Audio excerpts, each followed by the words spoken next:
నమస్తే, welcome to BCN news. నేను విజయలక్ష్మి. ముందుగా ముఖ్యాంశాలు. జనసేన పార్టీ అధినేత రాష్ట్ర ఉప ముఖ్యమంత్రి కొణిదెల పవన్ కళ్యాణ్ ఆలోచనలు కూటమి ప్రభుత్వం నెరవేరుస్తుంది. రాష్ట్ర public accounts committee chairman Polaparthi Ramanjaneyulu. రైతు బాగుంటేనే దేశం బాగుంటుంది. అన్నదాత సుఖీభవ పీఎం కిసాన్ సభలో ఉపసభాపతి కన్నూరు రఘురామకృష్ణంరాజు. కార్యకర్తల్లో ధైర్యాన్ని నింపి కార్యకర్తల కోసం శ్రమించే వ్యక్తి పవన్ కళ్యాణ్. ఉమ్మడి పశ్చిమ గోదావరి జిల్లా గ్రంథాలయ సంస్థల చైర్మన్ జిత్తిగ నాగరాజు. ఘనంగా జనసేన పార్టీ ఆవిర్భావ దినోత్సవం. జనసేన పార్టీ అధినేత ఉప ముఖ్యమంత్రి కొణిదెల పవన్ కళ్యాణ్ ఆలోచనలను కూటమి ప్రభుత్వం నెరవేరుస్తుందని రాష్ట్ర public accounts committee chairman Bhimavaram శాసనసభ్యులు పొలపర్తి రామాంజనేయులు అంజిబాబు అన్నారు. జనసేన పార్టీ 13వ ఆవిర్భావ దినోత్సవం వేడుకలు భీమవరం ఆనందాయంలో శనివారం ఘనంగా నిర్వహించారు. ఈ సందర్భంగా ఉమ్మడి పశ్చిమ గోదావరి జిల్లా జనసేన పార్టీ అధ్యక్షులు కొటకలపూడి గోవిందరావు చిన్నబాబు మాట్లాడుతూ దేశంలోనే గుర్తింపు తగ్గ నాయకుడు పవన్ కళ్యాణ్ అని అన్నారు. ఈ సందర్భంగా రాష్ట్ర క్షత్రియ corporation chairman Kanakaraju Suri, APIIC director Charamala చంద్రశేఖర్లు మాట్లాడుతూ పవన్ కళ్యాణ్ ఆంధ్రప్రదేశ్ ప్రజల కోసం తన సుఖ జీవితాన్ని విడిచి రాజకీయాల్లో రాణిస్తున్నారని, ప్రతి కార్యకర్త పవన్ కళ్యాణ్ అండగా నిలవాలని పిలుపునిచ్చారు. ఎమ్మెల్యే అంజిబాబు జ్యోతి ప్రజ్వలన చేసి ఆవిర్భావ దినోత్సవాన్ని ప్రారంభించారు. ఈ సందర్భంగా చిన్నారులు చేసిన సాంస్కృతిక కార్యక్రమాలు విశేషంగా ఆకట్టుకున్నాయి. ఈ కార్యక్రమంలో Irinki Suryarao, AMC vice chairman Bandi Ramesh, Veeravasaram ZPTC Gunda Jayaprakash, జిల్లా ప్రచార committee vice president Pobilisetti Ramakrishna, Bhimavaram పట్టణ ప్రధాన కార్యదర్శి పత్తి హరివర్ధన్, కత్తుల నీలేంద్ర, భీమవరం మండల జనసేన పార్టీ అధ్యక్షులు మోకా శ్రీను, వీరవాసరం మండల జనసేన పార్టీ అధ్యక్షులు బాలాజీ, ఎరంశెట్టి శివకృష్ణతో పాటు జనసేన పార్టీ నాయకులు, వీర మహిళలు పెద్ద ఎత్తున పాల్గొన్నారు.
మొదటిసారి ప్రయత్నం చేశారు, ఒకరు గెలిచారు, ఆ ఒక్కరు కూడా వైఎస్ఆర్ గెలిపోయారు. రెండోసారి ప్రయత్నం చేశారు, ఒక్కరు కూడా గెలవలేదు. మనం అందరూ అయితే ఏమనుకుంటామంటే ఇంటికి పోదాం, ఇంటికి ఎక్కడానికి అని తోక చాటి ఇంట్లో కూర్చుంటాం. కానీ ఆయన తీరసాలి ధైర్యవంతుడు, వీరోచితుడు. మూడోసారి పోటీ చేసి 100% స్ట్రైక్ రేట్ సంపాదించిన గొప్ప వ్యక్తి ఎవరైతే పవన్ కళ్యాణ్.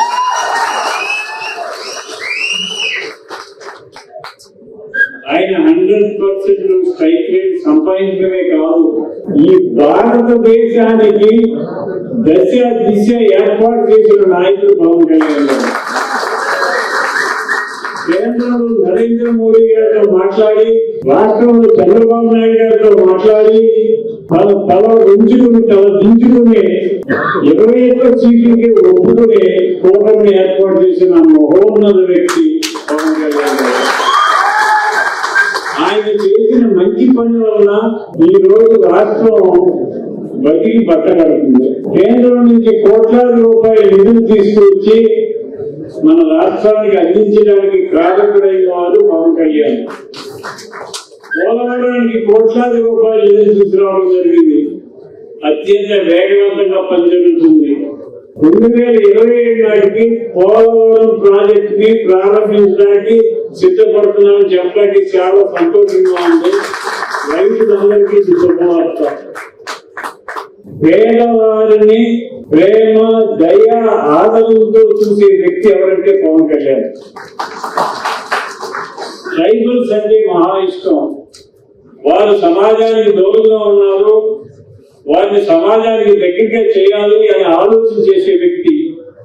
ఈ రోజైతే ఆ ట్రైబల్ ఏరియాలో ఉండి 3.5 కిలోమీటర్లు నడిచి వెళ్ళి వాళ్ళతో కలిసి భోజనం చేస్తున్నారు. అది మన నాయకుడి యొక్క లక్ష్యం.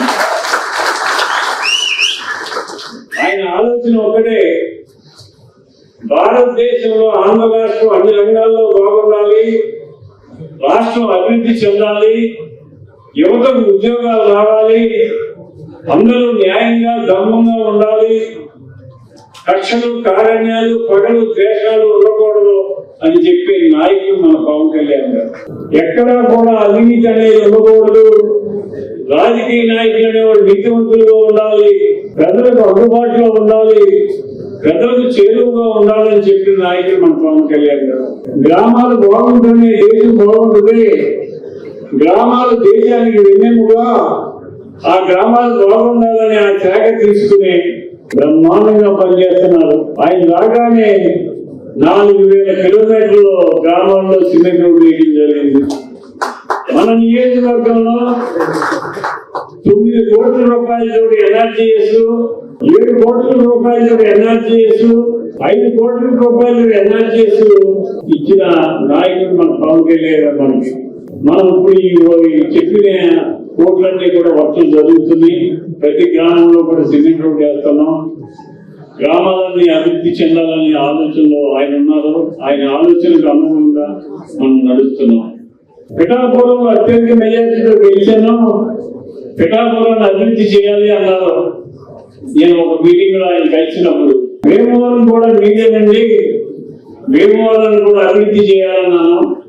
ఆయన అన్నారు, పిఠాపురం వేమవరం నాకు 2 కళ్ళు, వేమవరాన్ని అభివృద్ధి చేసే బాధ్యత నాది అని మాటిచ్చారు.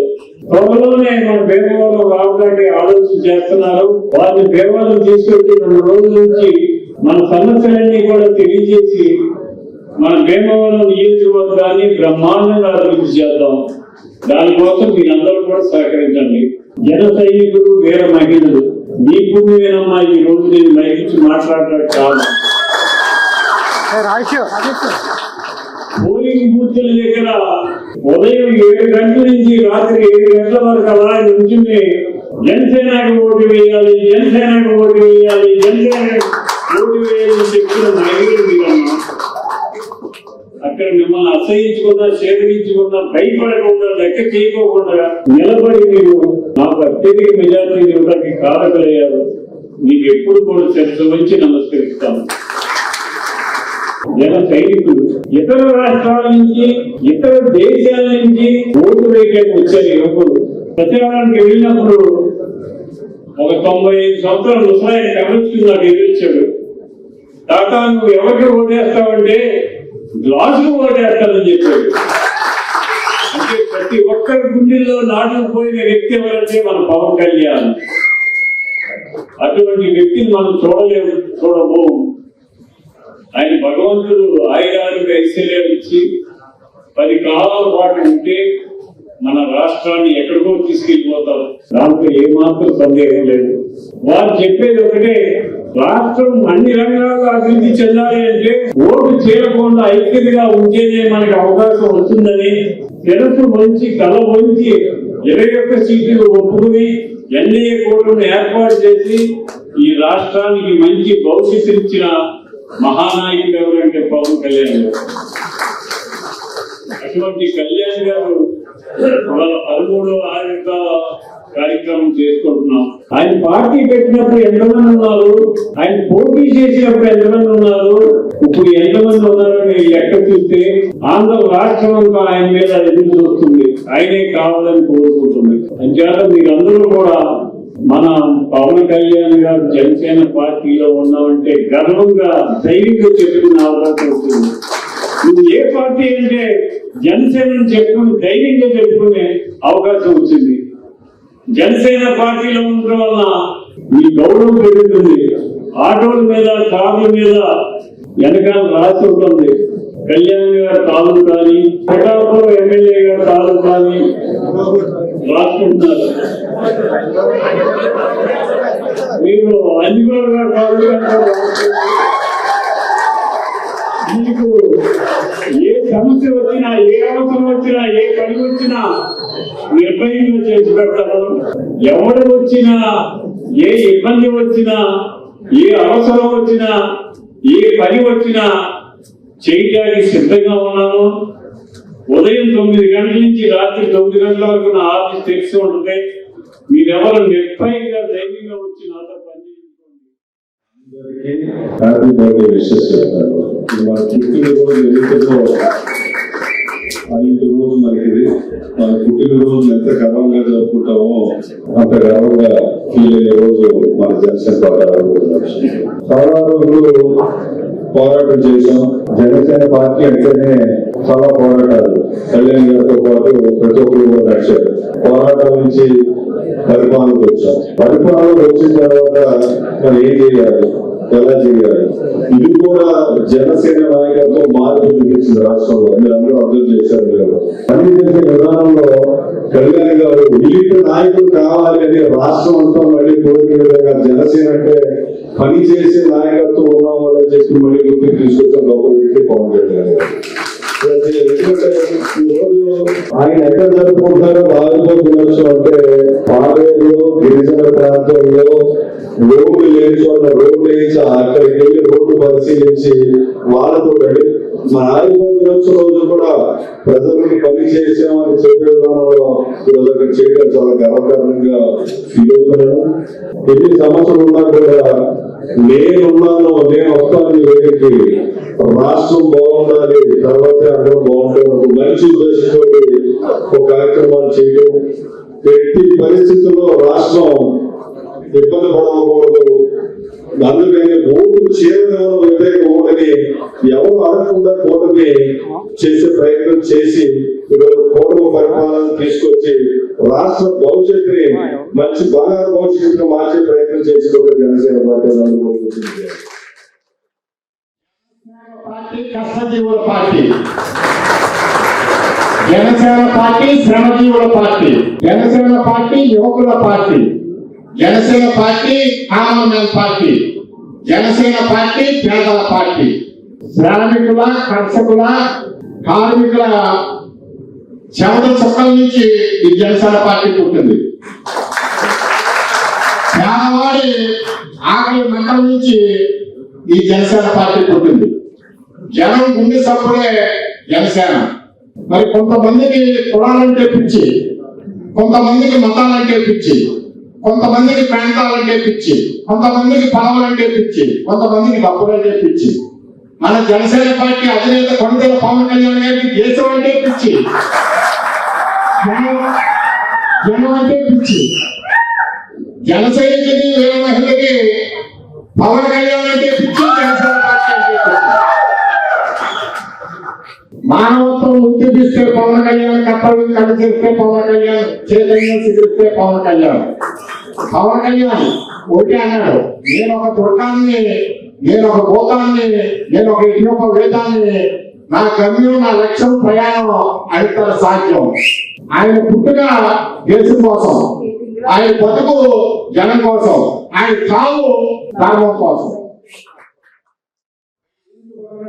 జగన్మోహన్ రెడ్డి అక్కడైతే అదే బలంతో సమాంతర బలంతో ఉన్నటువంటి నియోజకవర్గం ఏంటంటే భీమవరం నియోజకవర్గం.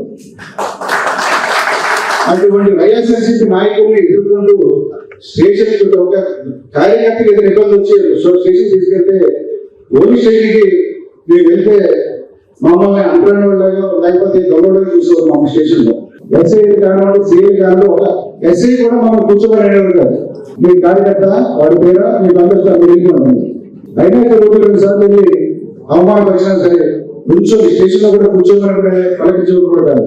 ఎందుకంటే అప్పుడున్న నాయకులు డిపార్ట్మెంట్ వాళ్ళకి అటువంటి పరిస్థితులు. అదేవిధంగా ఈ రోజు ఇక్కడ చాలా మంది ఎంపీటీసీ సర్పంచ్ ఉన్నారు, కానీ ఇంతమంది సర్పంచ్ ఎంపీటీసీ మనం ఉంటారని ఊహించలేదు. ఆ రోజు టీడీపీ బైకట్ చేసినప్పటికీ జనసేన నుంచి భీమవరం నియోజకవర్గంలో వైఎస్ఆర్సీపీకి పోటీ ఉండాలి, మనం గెలిచాము ఓడేమని కాదు, వినామస్ అవ్వకూడదు, ప్రతి ఒక్కరిని కూడా ప్రతి చోట కూడా ఒక ఎంపీటీసీ గాను ఒక సర్పంచ్ గాను నిలబెడితే అది మనం 100% సక్సెస్. రానున్న రోజుల్లో జనసేన పార్టీకి పునాది ఇదే అని చెప్పేసి పూర్తిగా నమ్మినటువంటి ఆ రోజు నమ్మి సూర్య గారు, చంద్రబాబు గారు మాకు ఇచ్చిన గైడ్లైన్స్ ప్రకారం మేమందరినీ కూడా మోటివేట్ చేసి గ్రామాల్లోకి వెళ్ళి నామినేషన్ ఇచ్చి ఆ నామినేషన్ వేస్తే వాళ్ళ కుటుంబాలని వాళ్ళ బంధువులు కూడా ఇబ్బంది పెట్టి విత్డ్రాల్ చేసి వాళ్ళు ఎన్నికలు పరిస్థితుల్లో 13 జాయిన్ అయినప్పుడే చెప్పాను సలహా ఏంటంటే మనం ఎంత ప్రెషర్ మనం పెట్టుకుంటున్నాం, కష్టం పక్కనేమో ఎవరైపోతారా ఏంటి అని ఆయన తీసుకున్న నిర్ణయం నాకు చాలా సంతోషంగా. ఎందుకంటే ముఖ్యంగా మన భీమవరం నియోజకవర్గం జనసేన చంద్రబాబు ఇవాళ ఆరోగ్యం వచ్చేది జరగడం చాలా సంతోషం. అది అయితే రైలు ఈ ప్రయాణికులు దిగుతూ ఉంటారు. అరమరికలు లేకుండా ఈ జనసేన పార్టీని ఇంకా అభివృద్ధి చేయాలని ఆ రోజు ఓడిపోయినప్పుడు నిరాశగా ఉంటే ఆ గ్రామం ఎందుకంటే అవసరం జరుగుతుంటే ఎలా వచ్చో ఏం జరిగింది దిశ నెక్స్ట్ ఏం జరుగుతుంది యువకులు మాట్లాడుతుంది అవసరం జరుగుతుంటే మరి ఆ రోజు పవన్ కళ్యాణ్ ఓడిపోయింటే ఒక కార్యకర్త మా ఆడియోలో ఒకటి మొదటి కవరం చేస్తే కళ్యాణ్ గారికి మెసేజ్ తెలిసింది. మగళీలో ఇలాగే మీటింగ్ లో నా కార్యకర్త నా నియోజకవర్గంలో భీమవరం ఆడియోలో ఒక్కటి మొదలే కాలం చేశారు. నేను ఆ ఊరు చెప్తున్నాను, ఆ కుటుంబాలు పరమిస్తాను చెప్తానని మగళీ వచ్చేసిన ఘనత పవన్ కళ్యాణ్ గారి గురించి సమాజం కొత్తగా తెలుసుకుంటుంది. ఎందుకంటే ఆయన అధికారంలో ఉండి ఒక మంత్రిగా, ఉప ముఖ్యమంత్రిగా ఉండి ఆయన శాఖలని ఎంత బాగా ఆయన నిర్వహిస్తున్నారు. అడవిలో జంతువుల వల్ల వచ్చే ఇబ్బంది ఏంటి, జంతువుల వల్ల మనుషులు వచ్చే ఇబ్బంది ఏంటి కూడా చూస్తున్నారు. అంత సున్నితంగా ఆయన పరిపాలన సాగిస్తున్నారు. పవన్ కళ్యాణ్ గారు వచ్చిన తర్వాత గ్రామాల అభివృద్ధి ఎంత బాగా జరుగుతుంది అన్న విషయం మీకు అందరికీ కూడా తెలుసు. ఇక్కడ మనందరం తెలుసుకోవాల్సిన విషయం ఏంటంటే మన నాయకుడు పవన్ కళ్యాణ్ జాతీయ స్థాయి నాయకుడుగానే ఉన్నాడు. పవన్ కళ్యాణ్ గారు పెట్టింది ప్రాంతీయ పార్టీయే కానీ ఆయన సిద్ధాంతాల్లో ముందు నుంచి ఉంది. ప్రాంతీయత్వాన్ని వదలకుండా జాతీయత్వాన్ని ఏకత్వం చేయడం అని చెప్పి నేను ఆ వారిని కాస్త చెప్పలేదు. అంత చక్కగా ఆయన ముందు నుంచి ఆలోచన ఉంది. కూడా తీసుకొచ్చి రాజకీయ నాయకులు చేసిన పార్టీ ఏదైనా ఉందంటే ఒక జనసేన పార్టీ. ఈ పరుగు బలహీన వర్గాల ఆశాకరంగా పొలుసుకునే రోజు నిరూపించి సామాన్యులు కూడా నాయకులు చేసిందంటే ఈ పార్టీ గొప్పతనం గురించి ప్రతి ఒక్కరు చెప్పుకోవాల్సిన అవసరం లేదు. ఎందుకంటే చేసి చూపించింది పవన్ కళ్యాణ్ గారి ఒక నాయకుడు అంటే అది మనందరి దృష్టి, ప్రజల దృష్టి రాబోయే రోజుల్లో ఈ పార్టీ జాతీయ స్థాయిలో కలిగి ఇలాంటి సభలు ఎన్నో చేసి నిర్వహించుకోవాలి. ఇవాళ రాష్ట్ర పరిస్థితి అట్టడికెళ్ళిపోతున్నా సరే ఆయన ఏమీ ఆశించకుండా ఈ కూటమిని నిర్వహించి ఇవాళ మనందరినీ అధికారంలో కూర్చోబెట్టి మన గౌరవాన్ని, ఆయన గౌరవాన్ని, పార్టీ గౌరవాన్ని ముందుకు తీసుకెళ్లి ఇవాళ స్టేట్ లో ఆయన డిప్యూటీ సీఎం కాదు, సీఎం స్థానకంటే ఎక్కువగా కూర్చునే రోజు ఇవాళ కలిగిందంటే అది మనందరి అదృష్టం. జనసేన కార్యకర్త ప్రతి ఒక్కరు అన్నది మన అధినేత పవన్ కళ్యాణ్ ప్రేమతో మనం ఏంటో అన్నది మర్చిపోయి దానికి మించి అంటే ఎవరైనా కొనను కూడా మనం కొట్టేయగలుగుతాం అన్న ధైర్యాన్ని ఆయన మనం ఊరిపోయటం, ఆ ధైర్యాన్ని మనం అందరం ప్రజలుగా చూపెట్టడం చూడడం వల్ల మన జనసైనికుడిగా నిర్వహణ 5 సంవత్సరాలు చాలా గొప్పగా ప్రతిభ అంటే వాళ్ళున్న రాజకీయ నాయకులు వాళ్ళు తిరిగిపోయినా కూడా రాజకీయ ప్రతిపక్షంలో మనం ఎంత గొప్పగా పోరాడగలం అన్నది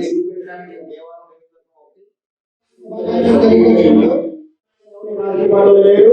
ఆ రోజుల్లో చిన్నదిగా సామాన్య రైతు బాగుంటేనే రాష్ట్రం బాగుంటుందని, రాష్ట్రం బాగుంటేనే దేశం బాగుంటుందని స్థానిక MLA deputy speaker Kanumuri Raghuram Krishnamraju అన్నారు. ఉండే మార్కెట్ యార్డ్లో అన్నదాత సుఖీభవ పీఎం కిసాన్ సభ జిల్లా వ్యవసాయాధికారి జెడ్ వెంకటేశ్వరరావు అధ్యక్షతన జరిగింది. ఈ సభలో రఘురాం కృష్ణంరాజు మాట్లాడుతూ నియోజకవర్గంలో 9,000 మంది రైతులకు 5,40,00,000 అన్నదాత సుఖీభవ పీఎం కిసాన్ సొమ్మును రైతుల ఖాతాలో జమ అయ్యాయని వివరించారు. Joint collector T Rahul Kumar Reddy మాట్లాడుతూ రైతులు ఆర్గానిక్ పంటల వైపు దృష్టి సారించాలని పేర్కొన్నారు. ఆర్గానిక్ పంటలు మనిషి ఆరోగ్యానికి ఎంతో మేలు చేస్తాయని వివరించారు. జిల్లా గ్రంథాలయ సంస్థ చైర్మన్ జుత్తుగ నాగరాజు, ఏడీఏ ప్రతాప్ జీవన్, 4 మండలాల AO Nimmala Srinivas, Priyadarshini, Sandhya, AMC vice chairman Kalidindi Ramakrishnamraju, Edavalli Venkateswararao, Akividu AMC chairman Bolla Venkatrao, తేదేపా మండల అధ్యక్షుడు కరిమెరక నాగరాజు, పాలకోడేరు మండల అధ్యక్షులు కొత్తపల్లి నాగరాజు, జిల్లా కిసాన్ మోర్చా అధ్యక్షులు Gadiraju Venkateswararaju, DC chairman Thotaphani Ramarao, BJP Akividu మండలం అధ్యక్షురాలు ముదునూరి వెంకట నాగమణి, గ్రామ సర్పంచ్ సౌజన్య బెనర్జీ, గంధం ఉమా తదితరులు పాల్గొన్నారు. ఆరోగ్యానికి ఎంత మంచిది, రైతుకు కూడా ఆర్థికంగా కూడా చాలా అవసరం. ఇందాక అదే మాట్లాడుకున్నాం. డబుల్ రేట్ ఉంటుంది, అయినా సరే ఇంకా అదే ఆ పురుగు మందులు అవే చేస్తున్నారు ఆ పెన్నాడ ఆ చుట్టుపక్కలంతా. మేము ఎంత అమ్మటానికి స్టాల్స్ అన్ని కూడా ఫెసిలిటీస్ అన్ని రెడీ చేయడానికి సిద్ధంగా ఉన్నాం. ఆర్గానిక్ గా పండించడం ఒకటి, అదే రొటీన్లో పండించే ఆ వరి వంగడాలు కాకుండా మనం ఇక్కడ 2-3 సమావేశాల్లో చూసాం. హరినాథ్ గారు ఒక 5-6 రకాలు రంగుల అంటే ఆరోగ్యానికి మేలు చేసే ఆ వరి వంగడాలన్నీ కూడా ఆయన పండించి మార్గదర్శకంగా చాలా మంది చూపెడుతున్నారు. సో అటువంటి పంటలు దిశగా మనం వెళ్ళి రైతుకి మంచిది, ప్రభుత్వానికి కూడా దానివల్ల చాలా ఉపయోగం ఉంటుంది, ప్రజలకు కూడా ఆరోగ్యానికి కూడా చాలా ఉపయోగంగా ఉంటుంది. ఈ ప్రభుత్వమే రైతు ప్రభుత్వం. చంద్రబాబు నాయుడు గారికి రైతులంటే ఎనలేని ప్రేమాభిమానాలు ఉన్నాయనేది అందరికీ తెలుసు. అంచేత రైతు బాగుంటేనే రాష్ట్రం బాగుంటుంది, రాష్ట్రం బాగుంటేనే దేశం బాగుంటుంది. ఖచ్చితంగా రైతు కోసమే 20,000 రూపాయలు ఎవరో పట్ల కేంద్ర ప్రభుత్వం 6,000 రూపాయలు ఇస్తే రాష్ట్ర ప్రభుత్వం కాస్త రుణాలు ఇబ్బందులు ఉన్నప్పటికీ కూడా రైతు బాగుంటేనే మనం అంత సమాజం బాగుంటుంది. కాబట్టి కష్టాలైనా సరే 14,000 రూపాయలు రాష్ట్ర ప్రభుత్వం ఖాతా నుంచి ఈరోజు ఆఖరి విడతగా అంటే 3వ విడత 7,000 ఇచ్చిన తర్వాత 3వ విడతగా 4,000 రాష్ట్ర ప్రభుత్వం, 2,000 కేంద్ర ప్రభుత్వం కలిపి 5,45,00,000 రూపాయలు ఈరోజు సుమారు 9,600 మందికి మన ఉండి నియోజకవర్గంలో వారి అకౌంట్లలో జమ చేయటం జరుగుతుంది. ముఖ్యమంత్రి గారు కానీ, మంత్రివర్గం, ఉప ముఖ్యమంత్రి గారు అందరూ కూడా రైతే రాజు అని స్టేట్మెంట్లు కాకుండా ప్రాక్టికల్గా చేసి చూపించినందుకు వారిని ఈ సందర్భంగా అభినందిస్తున్నాను. 3వ విడత గత సంవత్సరం నుంచి చూసుకుంటే మొదటి విడతగా 7,000 ఇవ్వడం జరిగింది. 2వ విడత ప్రతి రైతుకి 7,000, ఇప్పుడు 6,000. దీంట్లో సెంట్రల్ గవర్నమెంట్ యొక్క షేర్ 2,000 రూపాయలు అయితే రాష్ట్ర ప్రభుత్వం అదనంగా ఒక 5,000, 4,000 యాడ్ చేసుకొని మొత్తం 6,000 రూపాయలు రైతుల ఖాతాలో జమ చేయడం జరుగుతుంది. సో ఇది ఎంతో ఇంపార్టెంట్ ఇష్యూ. ఎందుకంటే ఇది మనం కేవలం లాంచ్ లాగా చూసుకోకుండా కేవలం డబ్బు మాత్రమే జమ చేయడం అదొక కార్యక్రమమే కాకుండా గౌరవనీయులైన మన ముఖ్యమంత్రి వర్యులు ఆయన చెప్పిన గైడెన్స్ ఏంటంటే ఇది ఒక మీటింగ్ లాగా పెట్టుకొని రైతుల యొక్క అభిప్రాయాలు కూడా తెలుసుకొని వాళ్ళకి ఇంకా సూచనలు సలహాలు ఈ రోజు నుంచి మొదలుకొని రాబోయే ఖరీఫ్ కి ఎలా ప్రిపేర్ అవ్వాలని చెప్పి నిన్న కలెక్టర్స్ కాన్ఫరెన్స్ లో మనందరికీ దిశానిర్దేశం చేశారు. వ్యవసాయం అనేది ఎంతో ఇంపార్టెంట్ అయిన రంగం, మీ అందరికీ తెలుసు. దాదాపు మన జిల్లాకైతే దాదాపు 65% మన జీడిపి అంతా కూడా వ్యవసాయం నుంచి వస్తుంది. దాదాపు 1,08,000 మంది రైతులు మన జిల్లాలో ఈ పంట నమోదు చేసుకుని ఉన్నారు. దాదాపు 19 లక్షల జనాభా ఉంటే 1,08,000 మంది రైతులు ఉన్నారు. దాంట్లో డైరెక్ట్ గా రైతులు. అది కాకుండా వ్యవసాయం చేసే సిబ్బంది ఇంకా చాలా ఎక్కువ మొత్తంలో ఉంటారు. అంటే వ్యవసాయ రంగం మన పశ్చిమ గోదావరి జిల్లా యొక్క జీవన విధానాన్ని 80% మనం ఇంపాక్ట్ చేస్తుందని నేను చెప్తాను. కేంద్ర రాష్ట్ర ప్రభుత్వాలు గత ఎన్నికల్లో ఇచ్చిన హామీల్లో భాగంగా రైతులకు సంవత్సరానికి 20,000 రూపాయల చొప్పున 20,000 చొప్పున మరి కేంద్ర రాష్ట్ర ప్రభుత్వాలు ఈ రోజు రైతులకు అండగా ఉంటుంది. మరి ఏదైతే గతంలో 2 విడతలుగా మరి కేంద్రం రాష్ట్రం కలిపి మరి 14,000 రూపాయలు ఇవ్వడం జరిగింది. మన రాష్ట్రం నుండి 4,000 రూపాయలు, కేంద్రం నుండి 2,000 రూపాయలు, ఇప్పుడు 6,000 రూపాయలు మూడో విడత ఈ రోజు శక్తుల పంపిణీ కార్యక్రమం మన గౌరవ శాసనసభ్యులు శ్రీ రఘురామకృష్ణరాజు గారి చేతుల మీదుగా ఈ రోజు రైతులకి ఇవ్వడం జరుగుతుంది. ఈ కూటమి ప్రభుత్వం వచ్చిన తర్వాత రైతులకి ఏదైతే వసతులు అవసరమో మన వాటి మీద దృష్టి పెట్టి రైతులకు అన్ని విధాలా కూడా సహకరిస్తూ మన రాష్ట్ర ముఖ్యమంత్రి శ్రీ నారా చంద్రబాబు నాయుడు గారు, అలాగే ఉప ముఖ్యమంత్రి పవన్ కళ్యాణ్ గారు కూడా మరి రైతుల పక్షాన ఉండి రైతులు పండించిన పంటకు 24 గంటల్లోనే మీకు మద్దతు ధర మీ అకౌంట్ లో పడే విధంగా రాష్ట్ర ప్రభుత్వం కార్యకర్తలో ధైర్యాన్ని నింపి కార్యకర్తల కోసం బలంగా నిలబడే నాయకుడి డిప్యూటీ సీఎం పవన్ కళ్యాణ్ అని రాష్ట్ర public accounts committee chairman MLA Pulaparthi Ramanjaneyulu అన్నారు. భీమవరం మండలం రాయలంలో పట్టణ కార్యదర్శి పత్తి హరివర్ధన్ ఆధ్వర్యంలో శనివారం జనసేన పార్టీ ఆవిర్భావ దినోత్సవం సందర్భంగా పార్టీ జెండాను ఎమ్మెల్యే అంజిబాబు ఎగురవేశారు. అనంతరం ఏర్పాటు చేసిన మెగా రక్తదాన శిబిరాన్ని ఎమ్మెల్యే అంజిబాబు ప్రారంభించారు. ఈ సందర్భంగా ఎమ్మెల్యే రామాంజనేయులు మాట్లాడుతూ నైతిక విలువలు, గొప్ప మానవతా దృక్పథం కలిగిన నాయకుడు పవన్ కళ్యాణ్ తో కలిసి పనిచేయడం అదృష్టమన్నారు. నాయకులు, జన సైనికులు, వీర మహిళలు పార్టీకి అండగా నిలవాలన్నారు. అన్ని దానాల్లోకెల్లా రక్తదానం ఎంతో గొప్పదని, ప్రాణాపాయ స్థితిలో ఉన్నవారికి రక్తదానం చేస్తే ఒకరి ప్రాణాలను కాపాడిన వారమవుతామన్నారు. జనసేన పార్టీ ఆవిర్భావ దినోత్సవం సందర్భంగా పలు సేవా కార్యక్రమాలను, రక్తదాన శిబిరాలను నిర్వహిస్తున్నామని ఎమ్మెల్యే అంజిబాబు అన్నారు. కార్యక్రమంలో జనసేన పార్టీ ముఖ్య నాయకులు, కార్యకర్తలు, జన సైనికులు, వీర మహిళలు, అభిమానులు పాల్గొన్నారు.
కళ్యాణ్ గారు పార్టీ పెట్టి 13 సంవత్సరాలు అయింది.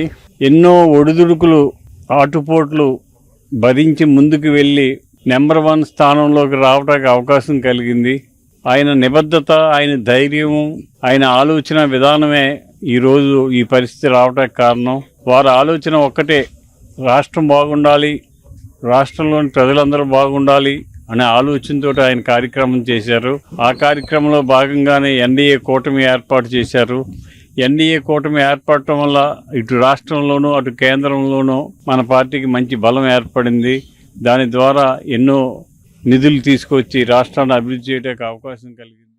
జనసేన పార్టీ అంటేనే సేవాభావంతో కలిగినటువంటి పార్టీ.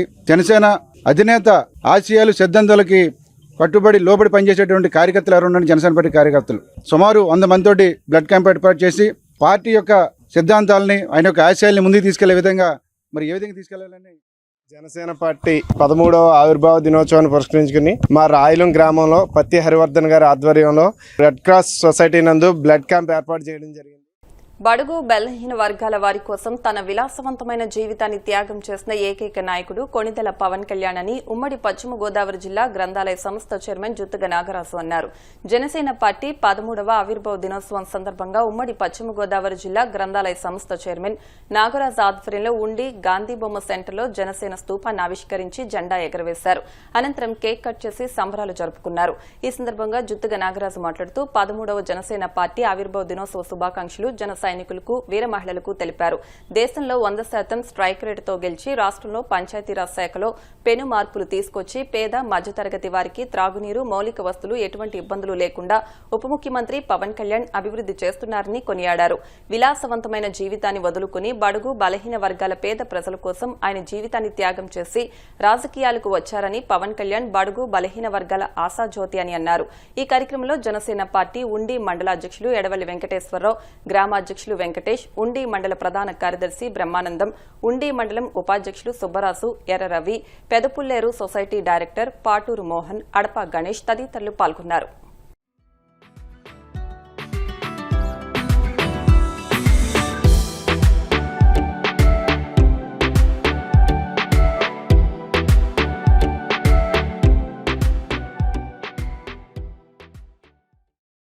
ముఖ్యమంత్రి శ్రీ కొణిదెల పవన్ కళ్యాణ్ గారు ఈ పార్టీని స్థాపించిన తర్వాత రాష్ట్రంలో బడుగు బలహీన వర్గాల కోసం, ఎస్సీ ఎస్టీ బీసీ మైనారిటీ వర్గాల కోసం మరి ఈ పార్టీని స్థాపించడం జరిగింది. ఎందుకంటే రాష్ట్రంలో ఉన్న పేదవారు పడుతున్న బాధలు ఇబ్బందులను చూసి ఆ రోజు ఒక్కడిగా స్టార్ట్ అయ్యి ఈ రోజు రాష్ట్రంలో లక్షలాది మంది ఈ రోజు జనసేన పార్టీలో క్రియాశీలక సభ్యులుగా చేరడం జరిగింది. కేంద్రం నుండి వేల కోట్లు తీసుకొచ్చి సుజల వాటర్ ఫిల్టర్ కూడా మరి నిర్మించి పవన్ కళ్యాణ్ గారి పెరవల్లో దాన్ని శంకుస్థాపన చేసి ఇవాళ ఇజ్జేశ్వరం నుంచి ఇవాళ ఉండి నియోజకవర్గానికి కూడా మరి పైపుల ద్వారా ఇక్కడ మనం మంచి సురక్షితమైన మంచినీరు తాగే విధంగా మరి పవన్ కళ్యాణ్ గారు రాష్ట్ర వ్యాప్తంగా అనేక విప్లవాత్మక మార్పులు తీసుకొచ్చి జనసేన పార్టీని ముందు వరుసలో తీసుకెళ్తున్నారు. మరి పవన్ కళ్యాణ్ గారు చేసే అభివృద్ధి కార్యక్రమాలు చెప్పుకుంటే ఎన్ని చెప్పుకున్నా తక్కువే. ఇలా గిరిజన ప్రాంతాల్లో మారుమూల ప్రాంతాలతో సైతం తార్ రోడ్లు, సీసీ రోడ్లు, మరి అనేకమైన బడుగు బలహీన వర్గాలకే ఆశాజ్యోతిగా నిలబడి ఆయన ఇలా పార్టీ కోసం శ్రమిస్తున్నారు. ఇలా ఆయన ఏసీ రూముల్లో ఉండొచ్చు, ఏసీ కారులో తిరగొచ్చు, ఒక సినిమా యాక్ట్ చేస్తే ఆయనకు 100 కోట్లు వచ్చే పారితోషికాలను కూడా వదిలికిని పేద బడుగు బలహీన వర్గాల కోసం ఇలా ఆయన ఎంతో కష్టపడి ఈ యొక్క ఆంధ్రప్రదేశ్లో కూటమి ప్రభుత్వంలో కీలకంగా వ్యవహరిస్తూ ఇటు ముఖ్యమంత్రి నారా చంద్రబాబు నాయుడు గారికి, ఇటు ప్రధానమంత్రి నరేంద్ర మోడీ గారికి కూడా మరి ఎన్నిదన్నుగా నిలబడుతూ ఇలా కూటమి ప్రభుత్వం ఈ రాష్ట్రంలో అభివృద్ధి పదవులో ముందుకు తీసుకెళ్తున్నారంటే పవన్ కళ్యాణ్ గారి యొక్క ఆలోచన విధానం ఇలా కేంద్రం కూడా ఎంతో ఆయన్ని విషయంలో మరి సొంతస్తూ ఇలా కేంద్ర ప్రభుత్వంలో కూడా ఆయన యొక్క సలహాలు తీసుకునే పరిస్థితికి ఇలా పవన్ కళ్యాణ్ గారు ఉన్నారు. ఇలా రాష్ట్ర రాజకీయాల్లోనే కాకుండా కేంద్ర రాజకీయాల్లో కూడా ఇలా పవన్ కళ్యాణ్ గారు కీలకంగా వ్యవహరిస్తున్నారు. దీనంతా కూడా రాష్ట్ర ప్రజలు గమనిస్తూ మరి మున్ముందు ఈ యొక్క పవన్ కళ్యాణ్ గారి యొక్క ఆశయాలు సిద్ధాంతాలకు అనుగుణంగా ఈ రాష్ట్రంలో జనసేన పార్టీని పూర్తి స్థాయిలో బలోపేతం చేసే విధంగా మరి పార్టీ నాయకులందరూ కూడా కృషి చేయాలి. మత సామరస్యం వెల్లి విరియాలనేది నా ఆకాంక్ష అని డిప్యూటీ స్పీకర్ ఉండి ఎమ్మెల్యే కనుమూరు రఘురామ కృష్ణంరాజు అన్నారు.